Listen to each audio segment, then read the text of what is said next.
What's up, everybody? It's Man of Low Moral Fiber here. My name's Luke, and I'm using my Maya build, which revolves around 4 pimpernels and a Blurred Trickster comm in order to boost chain reaction. Chain reaction, when it has 10 points in it, will give me an 80% chance to ricochet bullets when I have an enemy phase locked. And this works really well with the pimpernel because any bullet that gets ricocheted will then flower out again into the additional 5 pellets, as we all know the pimpernel does.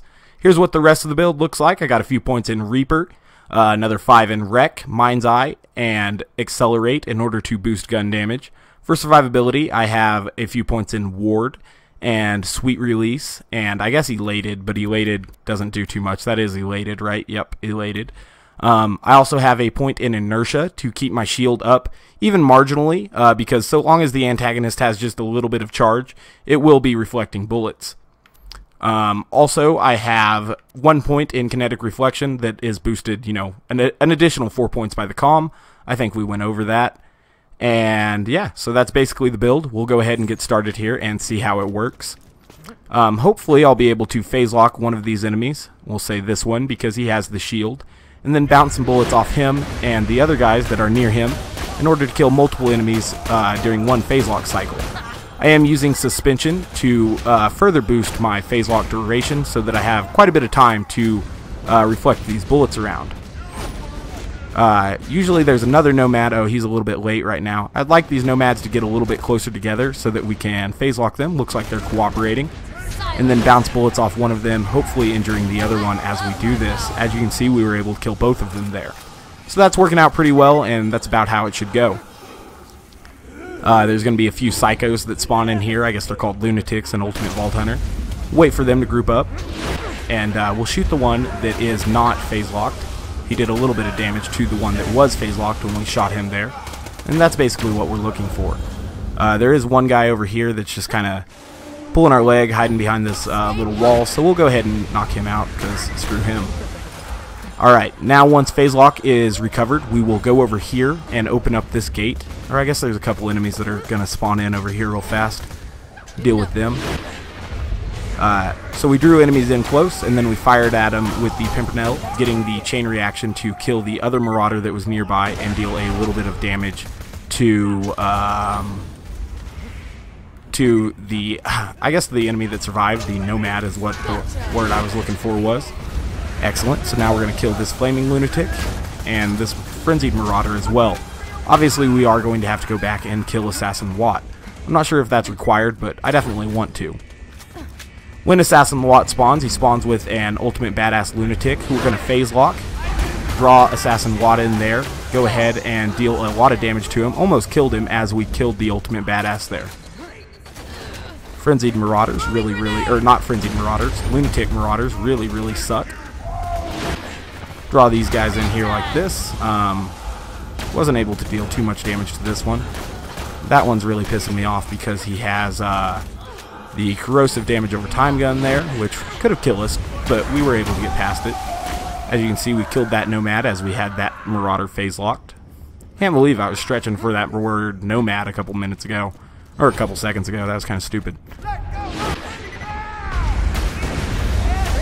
Go ahead and kill that guy.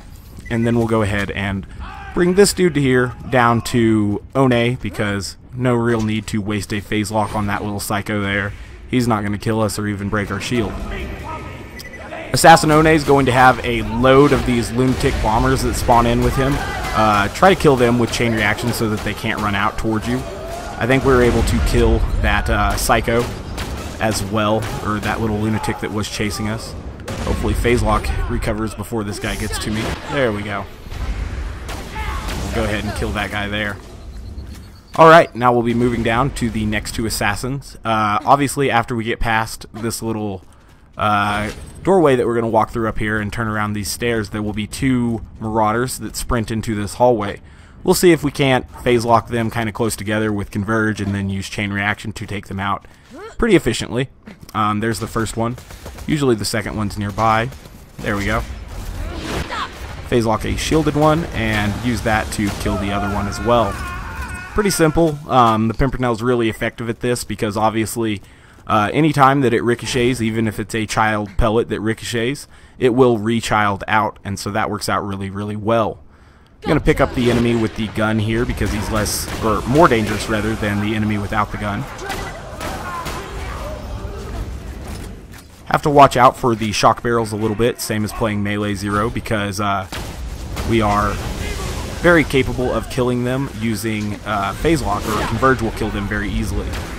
Try to kill this little ironclad lunatic, but because he was near, I should say, the enemy that was phase locked, he was reflecting the bullets I was shooting at him into the phase locked enemy, and so I wasn't able to deal too much damage on him. So I waited till my phase lock was back and then killed that enemy. It works best when you have enemies that are all weak to one type of element. If not, sometimes it might be better to use a neutral element like shock or slag. As you can see, it worked really well there because those were both nomads. We'll be moving on a little further into this area so that we will be eventually able to run up upon Assassin Wreath. Before we do that, we still have a few more enemies to kill.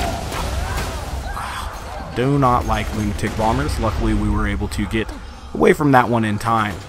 Looks like we have a nomad and just a nomad over here now because I killed the other one with a well-placed shot. Usually, you know, it's best to get all the child pellets to crit on the enemy if possible. Sometimes that's not possible, and the enemy's a little bit hidden, and so it's best just to aim for a headshot, even with the pimpernel, even though, you know, perhaps a sniper would be doing a little bit better damage. Ironclad lunatics, though, are weak to fire in their critical spot, which is their head, and so you're able to kill them that way. Aw, man, I slagged myself there. That was really stupid. Looks like we have two more marauders that are back here. They're not very close together, so I don't think we'll be able to converge them, but we might try flanking them a little bit so that perhaps they'd scoot together. That's not going to work, though, because one of these idiots has a corrosive damage over time gun. I guess it did work to pull them together a little bit, but now we're going to almost die, unfortunately. Luckily, we were able to survive, and Wreath is going to come out here with a large nomad. Go ahead and put some bullets in Wreath to see if we can't kill him before he applies a fire damage over time to us. As we killed Wreath, the nomad that he spawns with was killed by chain reaction. And that's basically what we're looking for. Go ahead and restock on ammo here. I am only using sniper rifle ammo, so the game will weight sniper drops a little bit in my favor from enemies as well as chest. And this will keep me, you know, pretty well stocked on ammo. We're now to the area where there is the very last assassin, which is Assassin Roof. And before we fight Assassin Roof, we're going to have to work through a few waves of flaming lunatics, ironclad lunatics, etc. I kind of like to round them up a little bit, because if you round them up, you can kill a few of them at once, hopefully, and that will make it just a little bit quicker and more efficient. Obviously, avoid the bombers if you can. If you can't, find a way to recover health quickly. Got two flaming lunatics here. Phase lock them together. We got the shielded one phase locked. That's really good because it gives you a couple shots to work through the shield with fire damage, and hopefully get a lot of ricochets into enemies that were nearby. A couple more waves of flaming lunatics, and then we'll be eventually on to Assassin Roof, who spawns with two nomads, which should make him fairly easy to defeat. Hopefully, Inertia's able to keep her shield up there. A couple nomads to fight through now. Looks like we might have had an ironclad lunatic up there too. I think I saw a yellow health bar at least. Yep, sure enough. So we'll phase lock the ironclad by shooting fire at him. It should go ahead and kill the one that was nearby as well. Shot fire straight at his head because I know he's weak to fire. Perhaps it would have been better to go ahead and get sweet spots, but, you know, might have been a little bit difficult, so definitely still able to do it just with the pimpernel shooting at his head. Plus, when you do that, you're getting a lot of bullets that reflect out onto other enemies and not killing your enemy you have phase locked too quickly so that you don't get any reflections. Alright, now we're going to get Assassin Roof to spawn. Went ahead and went with a live commentary on this one because Comcast kind of boned me last night and I needed to go get a new router, unfortunately, because the one they gave me was apparently bollocks, and because of that I have to produce videos a little bit quicker than I otherwise would have. And, you know, I think this live commentary run went pretty well. You know, as far as a run through Southpaw Steam and Power, I think it was very demonstrative of the build. I'll give you a quick look at my skill build again, and another glance at my gear as well. If you guys haven't yet, please take the time to subscribe. I'd really appreciate that. Otherwise, I do thank you very much for watching. I'll probably be putting out some more content with this particular Maya build in the near future. Go ahead and check this chest before we shut off the video. Like I said, guys, I do thank you very much for watching, as I always do. And I hope to catch you next time if, you haven't subscribed. But if you have, it'll make it a little bit easier to find my video for you. Anyways, guys, one more time, thanks for watching. Bye, guys.